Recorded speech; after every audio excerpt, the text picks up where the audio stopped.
Hi everybody, welcome to Raj kitchens. எனக்கு தெரிஞ்ச ஒரு சின்ன டிப்ஸை உங்களோட ஷேர் பண்ணலாம் அப்படின்னு தான் இந்த வீடியோ எடுத்திருக்கேன். இப்போ நம்ம வீடியோக்குள்ளே போயிடலாம். நான் இன்றைக்கி ஒரு பாக்ஸ் எடுத்து அதை வாஷ் பண்ணிவிட்டு நல்லா தொடச்சிட்டு டவல் வச்சு அதை 1 ஹவர் மட்டும் வெயிலில் வச்சு காய விட்டுட்டு அந்த ஹீட் ஃபுல்லாக நல்லா ஆறுனதுக்கப்புறம் அதில் அரிசி ஸ்டோர் பண்ணிக்கிட்டேன்.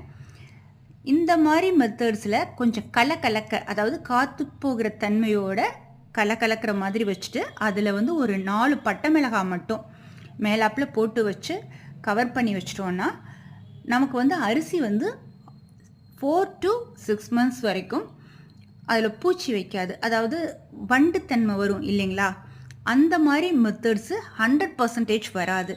இந்த மாதிரி நீங்கள் ஒரு தடவை ட்ரை பண்ணி பாருங்கள். Okay, thank you.